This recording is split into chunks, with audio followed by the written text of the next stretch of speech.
BJP কর্মী খুনের জিজ্ঞাসাবাদ সিবিআই এর, নিহতদের পরিবার ও সাক্ষীদের জিজ্ঞাসাবাদ। দেবদাস মণ্ডল খুনের ঘটনাস্থলেও যান তদন্তকারীরা। সিআইডির কেস ডায়েরিতে পাওয়া তথ্যের ভিত্তিতে হানা। দেবদাসের দেহ কেটে নদীতে ভাসানোর অভিযোগ। নদী থেকে হাড়ের অংশ উদ্ধার করেছিল সিআইডি। উদ্ধার হওয়া হাড়ের ডিএনএ পরীক্ষা করে সিআইডি। দেবদাসের বাবার সঙ্গে ডিএনএর মিল। সিআইডির নথিতে ডিএনএ পরীক্ষার রিপোর্ট উল্লেখ, আর তারই ভিত্তিতে সন্দেশখালীর তদন্তের সিবিআই এবং বিজেপি কর্মী খুনের জিজ্ঞাসাবাদ সিবিআই এর, নিহতদের পরিবার ও সাক্ষীদের জিজ্ঞাসাবাদ। দেবদাস মণ্ডল খুনের ঘটনাস্থলেও যান তদন্তকারীরা।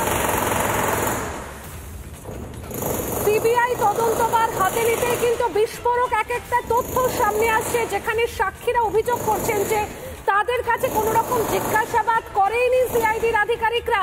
শেখ শাহজাহানের অফিসে বসেই তদন্ত চালিয়েছিলেন সিআইডির আধিকারিকরা, এমনটাই কিন্তু মারাত্মক অভিযোগ সন্দেশখালীর সাক্ষীদের। এবং এই যে আপডেট আমরা পাচ্ছি, সিআইডির কেস ডায়েরিতে পাওয়া তথ্যের ভিত্তিতে হানা। দেবদাসের দেহ কেটে নদীতে ভাসানোর অভিযোগ। নদী থেকে হাড়ের অংশ উদ্ধার করেছিল সিআইডি।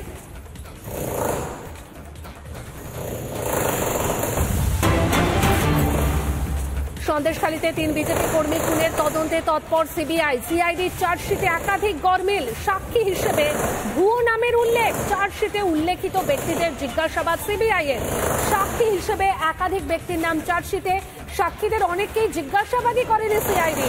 সিআইডির চার্জশিটের নাম অনুপ ও মৌমিতা মণ্ডলের। তাদের গতকাল জিজ্ঞাসাবাদ করতে চায় সিবিআই। চার্জশিটের বিষয়ে তারা কিছুই জানেনই না, এমনটাই কিন্তু বলছেন অনুপ ও মৌমিতা মণ্ডল। গোটা ঘটনা শুনে তারা তাজ্জব। তারা বলছেন চার্জশিটের বিষয়ে কিছুই জানেন না তারা। সিআইডির চার্জশিটের নাম রয়েছে অনুপ ও মৌমিতা মণ্ডলের, এবং সেই নাম থাকার কারণে তাদের গতকাল জিজ্ঞাসা করতে চায় সিবিআই।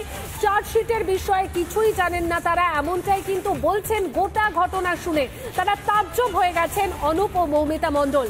সন্দেশখালীতে 3 বিজেপি কর্মীর খুনের তদন্তে হাইকোর্টের নির্দেশে সিবিআই তদন্তভার নিয়েছে এবং তদন্ত শুরু করেছে। সেক্ষেত্রে দেখা যাচ্ছে যে সিআইডির যে চার্জশিট ছিল সেখানে একাধিক গরমিল রয়েছে। আমরা দেখেছি মূল অভিযুক্ত শেখ শাহজাহান, তার নামই গায়েব হয়ে গেছে। এরই পাশাপাশি সাক্ষী হিসেবে ভুয়ো নামের উল্লেখ রয়েছে।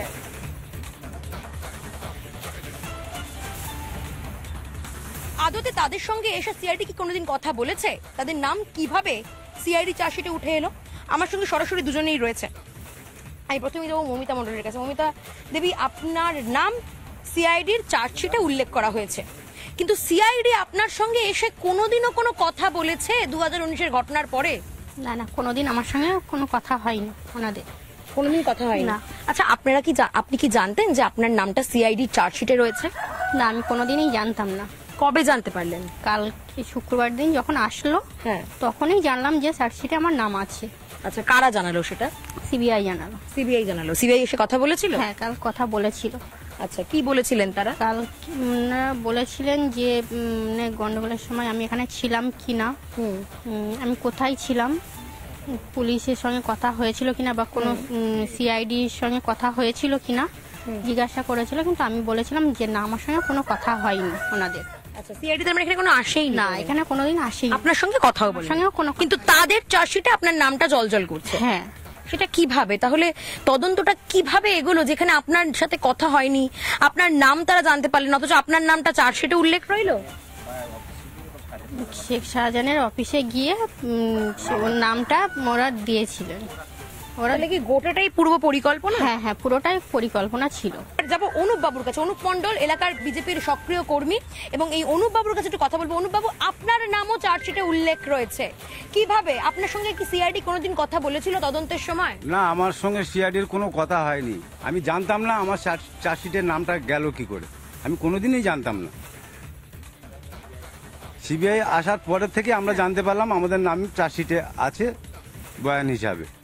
জানবো কি করে? শেখ শাহজাহান কাদের বাহিনীর লোক এইসব গুপ্তকালে এইসব চার্জশিটের নাম দিয়ে রেখেছে, আমরা তো জানিনি আদৌ। আমরা বিজেপি কর্মী, আমরা ওইসব সাক্ষী প্রমাণের আমরা নিজে জানতে পারলাম না, আমরা সাক্ষীটা দেবো কিভাবে? আপনি বলছিলেন আপনার উপরেও অত্যাচার চালানো হয়েছে, আপনার বাড়িও ভাঙচুর করা হয়েছে। আমার বাড়িও ভাঙচুর, আমার বাবার মাথায় লাঠি মারতে এসেছিল, সেও টিএমসির হারমাত বাহিনীরা। এই শেখ শাহজাহানের লোক, এই কাদের বাহিনীর লোক পুলিশের কাছে অভিযোগ করতে পারেনি, যেহেতু আমাদের হারমাত বাহিনীরা সামনে আর ভয় পাইয়ে রেখেছিল, তার জন্য আমরা কোনো প্রতিবাদ করতে পারিনি আজও পর্যন্ত। পুরোটাই একটা প্রহসন, সিআইডির তদন্ত প্রক্রিয়া পুরোটাই একটা নাটক ছিল। তদন্ত নিয়ে কি ছেলে খেলা করছিল সিআইডি? ক্যামেরায় দীপঙ্কর কাঞ্জিলালের সঙ্গে এলিনা ভট্টাচার্যের রিপোর্ট, রিপাবলিক বাংলা, সন্দেশখালী।